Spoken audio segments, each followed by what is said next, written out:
May the peace, mercy and blessings of Almighty Allah be upon you all. Welcome to my channel Ahmedian English.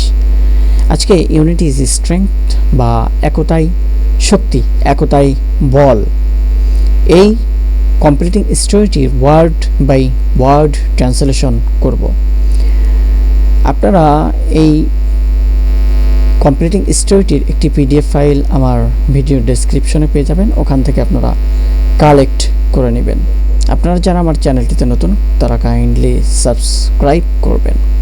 তো চলুন completing স্টোরিটির word by word translation শুরু করি।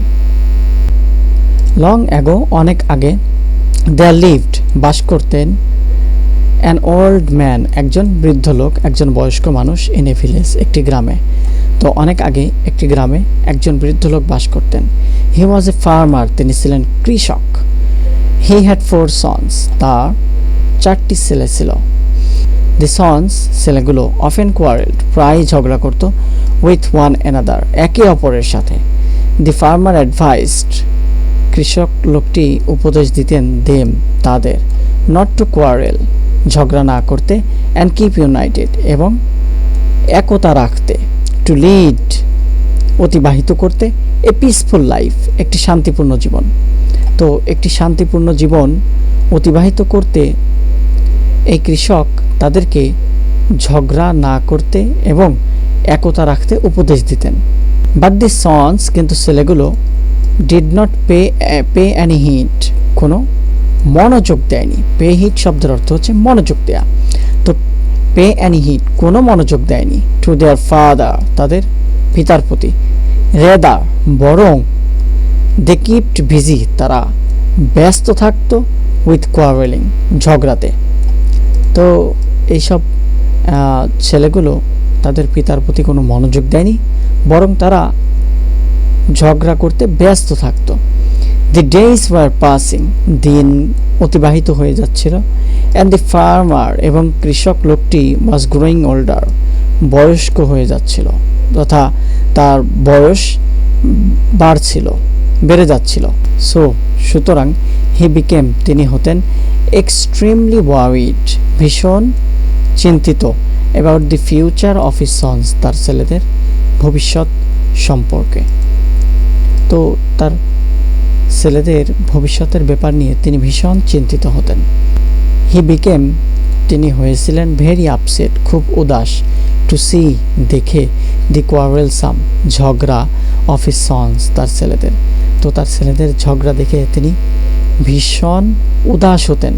আচ্ছা, upset শব্দের অর্থ হচ্ছে উদাস। হি হিট আপন এ প্ল্যান, তিনি একটি পরিকল্পনা করেন। হিট আপন এ প্ল্যান শব্দের ফ্রেজটির অর্থ হচ্ছে পরিকল্পনা করা। তো তিনি একটি পরিকল্পনা করেন, টু ইউনাইট দেম, তাদের এক করতে। ওয়ান ডে, একদিন, দি ওল্ড ম্যান, এই বৃদ্ধ লোকটি, কল্ড ফর, ডাকলেন, অল অফ হিজ সন্স, তার সমস্ত ছেলেদের, টু টিচ, শিক্ষা দিতে, দি ভ্যালু, মূল্য, অফ ইউনিটি, একতার। তো একতার মূল্য শিক্ষা দিতে তিনি তার ছেলেদেরকে ডাকলেন, একদিন ডাকলেন। হি অর্ডার দেম, তিনি তাদের আদেশ দিলেন, টু ব্রিং, আনতে, সাম স্টিক্স, কিছু লাঠি, and a piece of rope, এবং এক টুকরা দড়ি। তো তিনি তাদেরকে কিছু লাঠি এবং এক টুকরা দড়ি আনয়ন করতে আদেশ করলেন।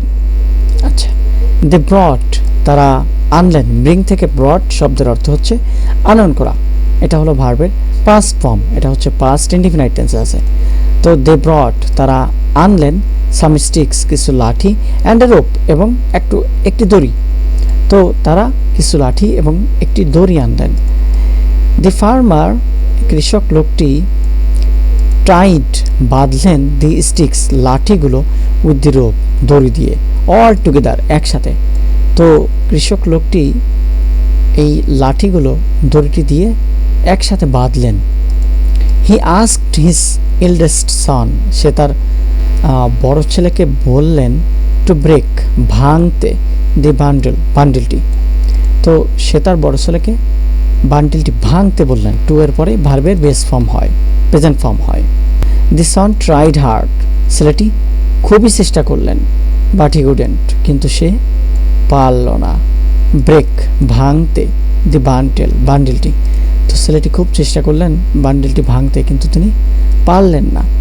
দেন এরপর ইট কেম টু দি টার্ন, পর্যায়ে এসেছিল অফ সেকেন্ড সন, দ্বিতীয় ছেলের। তো এরপর দ্বিতীয় ছেলের পর্যায় আসলো। হি ট্রাইড, তিনি চেষ্টা করলেন, হার্ট অ্যান্ড সোল, মনে প্রাণে, সর্বান্তকরণে, বাট কুডেন্ট, কিন্তু পারলেন না। তো তিনি মনে প্রাণে চেষ্টা করেও পারলেন না। The next turn was for his third sons, পরের পর্যায়টি ছিল তার তৃতীয় ছেলের জন্য। হি ট্রাইড, তিনি চেষ্টা করলেন, উইথ হিজ অল মাইট, তার সমস্ত শক্তি দিয়ে, বাট কুডেন্ট ব্রেক, কিন্তু ভাঙতে পারলেন না।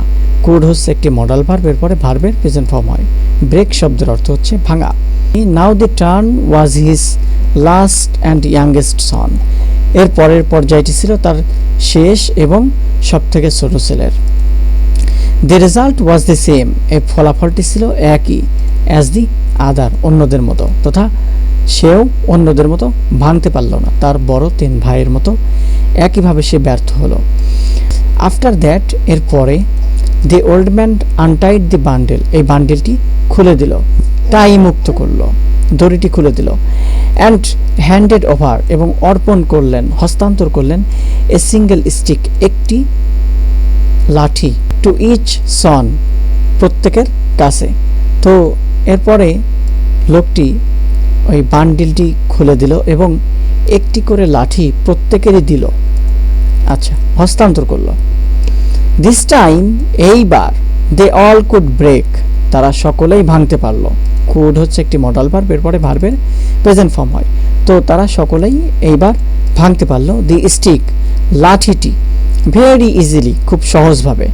তো এইবার তারা সকলেই লাঠিটি খুব সহজভাবেই ভাঙতে পারলো। দি ওল্ড ফার্মার, এই বৃদ্ধ কৃষক লোকটি, সেড হিজ সন্স, তার ছেলেদেরকে বললেন, লুক, দেখো, মাই ডিয়ার সন্স, আমার প্রিয় পুত্ররা, তো আমার প্রিয় পুত্ররা দেখো,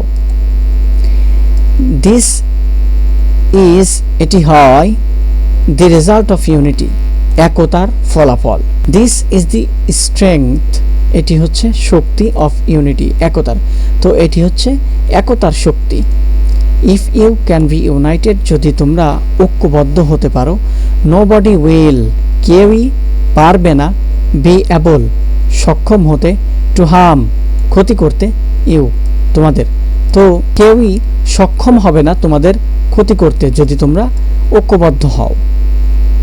এটাই হলো গল্পের মোরাল, তথা এই গল্পটার মোরাল হচ্ছে যে যতক্ষণ তোমরা এক আছো ততক্ষণ তোমাদের কেউই ভাঙতে পারবে না। যখনই তোমরা পৃথক হয়ে যাবে তখন যে কেউ তোমাদের ওই একটি লাঠির মতো সহজেই মুচড়িয়ে ফেলতে পারবে।